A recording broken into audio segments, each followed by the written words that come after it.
Hello అందరికీ. Summer అనగానే మనకు ముందుగా గుర్తుకొచ్చేది ఆవకాయ. ఆవకాయతో పచ్చడి ఎలా పెట్టుకోవాలో ఇప్పుడు చూద్దాం. ఆవకాయల్ని శుభ్రంగా కడిగేసుకొని కాటన్ క్లాత్లో ఫ్యాన్ కింద ఆరబెట్టుకోవాలి. ఆరబెట్టుకున్న ఆవకాయల్ని ఈ విధంగా ముక్కలుగా కట్ చేసుకోవాలి. ముక్కలుగా కట్ చేసుకున్న తర్వాత ముక్క మీద పీచులాగా ఉంటుంది, దాన్ని కూడా నీట్గా తీసేసుకోవాలి. తీసేసుకున్న తర్వాత ఆవకాయ కారం ఎలా కలుపుకోవాలో ఇప్పుడు చూద్దాం. నేనైతే 3.5 కేజీల ఆవకాయ ముక్కలతో పచ్చడి పెడుతున్నా. సో దానికోసం 3.5 కేజీలకి 1/4 కిలో చొప్పున ఉప్పు, 1/4 కిలో చొప్పున కారం వేసుకుంటున్నా. ఉప్పు కారం వేసుకున్న తర్వాత 1/4 కిలో ఆవు పిండి కూడా వేసుకుంటున్నా. 1/4 కిలో ఆవు పిండి, 50 గ్రాముల మెంతిపిండి, 50 గ్రాముల జీలకర్ర పొడి కూడా వేసుకుంటున్నా.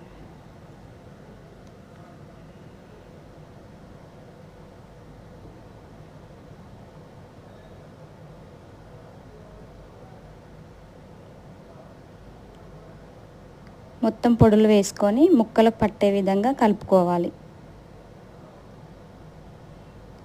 అలాగే 1/2 కేజీ ఎల్లిపాయల్లో అర్ధపావు ఎల్లిపాయల్ని విడిగా పోసేసుకొని మిగతాదంతా పేస్ట్ పట్టేసుకొని వేసుకుంటున్నా. దీన్ని మొత్తంని ముక్కలకు పట్టే విధంగా కలుపుకోవాలి. ఒకవేళ కిలో మామిడికాయ ముక్కలు పెట్టుకోవాలనుకుంటే 1/4 కిలో చొప్పున ఉప్పు, 1/4 కిలో చొప్పున కారం వేసుకోండి, బాగుంటుంది. 3.5 కేజీల ముక్కలకి 1.5 కేజీ పల్లి నూనె పోస్తున్నాం. ఒక్కొక్క దగ్గర ఒక్కొక్క విధంగా పెట్టుకుంటారు మామిడికాయ పచ్చడి. మేమైతే ఇలా పెట్టుకుంటాం తెలంగాణ స్టైల్లో అయితే.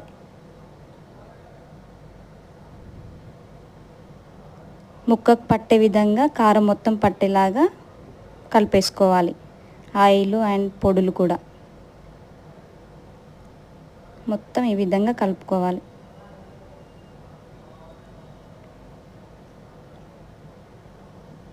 కలిపిన తర్వాత ఒక బకెట్లో కలిపిన ముక్కలన్నీ బకెట్లో వేసుకుంటున్నా. బకెట్లో వేసుకున్న బాగానే ఉంటుంది, దీంట్లో అయినా జాడి లేకపోయినా పర్వాలేదు. ఒక జాడి ఉంటే జాడీలో పెట్టుకోవచ్చు. 3 రోజుల తర్వాత మళ్ళీ కలపడం కోసం ఒక బేషన్లో వేసుకొని కలుపుకున్నా. ఉప్పు కారం అయితే అన్నీ సరిపోయినాయి, ఆయిల్ కూడా పైన ఇలాగ తేలింది. 3 రోజుల తర్వాత కలుపుకున్నప్పుడు మనకి ఏమైనా తక్కువైనా వేసుకోవచ్చు. సో మాదైతే ఈ విధంగా ఉంది. టేస్ట్ కూడా చాలా బాగుంది. మా సమ్మర్ మామిడికాయ పచ్చడి. Please like, share and subscribe to my channel.